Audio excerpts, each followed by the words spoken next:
Bonjour à tous et bienvenue sur la chaîne de Bibliopolar qui vous présente des romans policiers que vous pouvez emprunter à votre bibliothèque. Donc, je vous présente aujourd'hui Les Morts de la Saint-Jean de l'auteur Henning Mankell, qui est un grand auteur de romans policiers mondialement connu. Il est suédois. Il est décédé il y a quelques années, mais ses romans sont toujours aussi passionnants. Donc, vous voyez que déjà, j'ai beaucoup aimé ce livre. Donc, cet auteur, Henning Mankell, est surtout connu pour sa série policière avec l'inspecteur Kurt Wallander, qui travaille au commissariat d'Ystad, une petite ville du sud de la Suède. Et il y a 12 romans sur les enquêtes de Kurt Wallander. Celui-ci est le 8e, mais évidemment, ce n'est pas une suite. Vous pouvez absolument les lire dans le désordre. Ce qui a été mon cas d'ailleurs, j'ai pas lu les précédents et ça ne m'a pas empêché aucunement d'apprécier tout à fait ce livre. Alors, Kurt Wallander est tellement populaire qu'il a sa propre page Wikipédia. Et ce qui est assez drôle, c'est qu'il y a des touristes qui se présentent justement à Ystad, en Suède, et qui demandent à rencontrer l'inspecteur Wallander, qui n'existe pas, bien entendu, c'est un personnage de fiction. Donc, ça vous montre un petit peu l'étendue du phénomène. Il y a eu plusieurs adaptations télévisuelles des enquêtes de Wallander, vous en avez peut-être visionné certaines. C'est mon cas, j'ai beaucoup aimé aussi une des séries qui a été faite là, il y a plusieurs années. Mais il y a toujours un plaisir à lire l'histoire originale, à lire le roman. On a beaucoup plus de détails et on est beaucoup plus plongé dans l'atmosphère, je trouve. C'est un plaisir inégalé à mon sens. Donc, alors, comment ça commence cette histoire-là? En fait, c'est que Kurt Wallander est au bureau, puis depuis quelques jours, son collègue Svedberg se présente pas. Puis c'est pas dans ses habitudes. Enfin que Wallander se dit, ben non, je vais l'appeler, peut-être qu'il est malade, mais normalement il nous avertit. Donc il appelle, il n'y a pas de réponse chez lui. À un moment donné, il se tanne, il dit, ben je vais aller voir chez lui. Fait que là, il rentre dans son appartement et il découvre son collègue mort, assis sur son canapé. Et là, ben évidemment, il se demande ce qui se passe. Il se rend compte en fouillant un petit peu dans les affaires de son collègue qu'à temps perdu, il enquêtait sur la disparition de 3 jeunes qui étaient disparus depuis quelques semaines et qui, semble-t-il, étaient partis en voyage et envoyaient des cartes postales à leurs parents. Mais les parents, dont une mère en particulier, disaient « c'est pas l'écriture de ma fille, puis c'est pas elle qui m'écrit, il y a quelque chose de pas normal là-dedans. » Puis, un mois plus tard, la police d'Ystad découvre ces 3 jeunes-là qui sont décédés dans une forêt. Ils sont déguisés, ils auraient fait un genre de rituel au moment de la Saint-Jean. Et de là, le titre du roman, Les Morts de la Saint-Jean.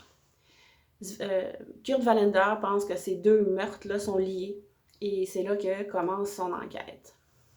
Alors, parlons un petit peu de l'auteur. Je vous ai dit déjà que c'est un romancier suédois. Il est né en 1948 et il est décédé en 2015, relativement jeune, à l'âge de 67 ans. Donc, il est très connu pour cette série de romans policiers avec Kurt Wallander, mais il a écrit beaucoup d'autres choses aussi. Il a écrit d'autres romans, dont un que j'ai lu qui se passe sur une espèce d'île où un homme vit seul. C'est très particulier. J'en ai lu un autre de lui aussi qui se passe en Afrique, parce qu'il a habité en Afrique pendant plusieurs années. Donc, ce ne sont pas des romans de la série policière de Kurt Wallander, mais qui sont très intéressants aussi. Il a écrit des livres pour la jeunesse, des textes pour le théâtre, puis il a reçu de nombreux prix littéraires pour son œuvre. Donc, ce que j'ai aimé dans ce livre-là, c'est que, premièrement, j'ai adoré l'histoire, j'ai trouvé que c'était original, puis il y avait beaucoup de choses qui se passaient en parallèle.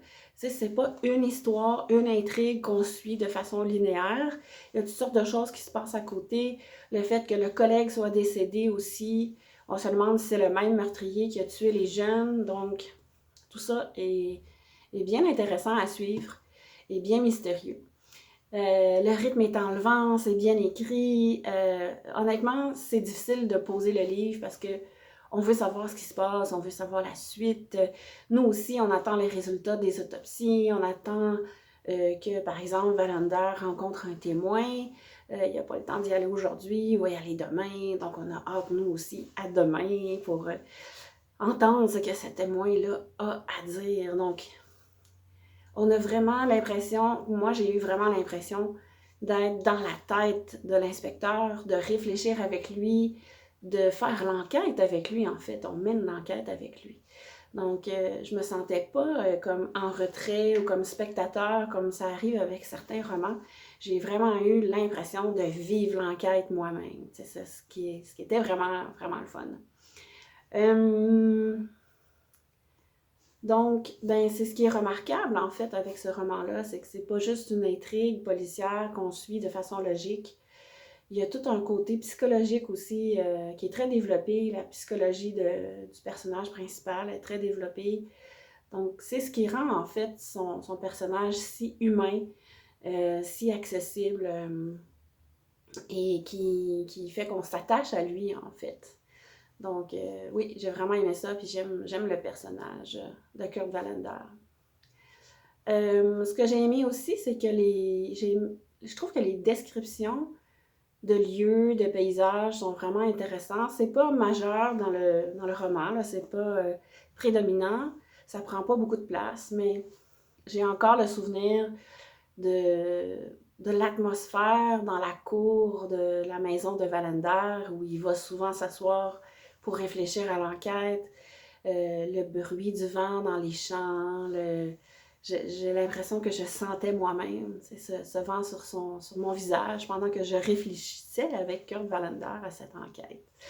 Donc, j'ai un petit peu l'impression de connaître la Suède aussi. Donc, j'y suis jamais allée. Ça serait vraiment intéressant à un moment donné d'aller voir par moi-même. Des points négatifs, il n'y en a pas beaucoup, mais il y en a quand même un petit peu, juste pour en trouver dans le fond.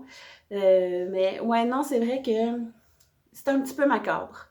J'ai moins aimé les degrés de description, en fait, les descriptions des différents degrés de décomposition des corps.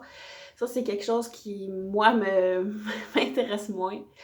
Et on a dit aussi que le personnage était très humain. Son petit défaut, c'est que, en fait, je trouve que j'ai l'impression que l'auteur s'épanche sur ses petits problèmes de santé et de vieillissement à travers son personnage principal.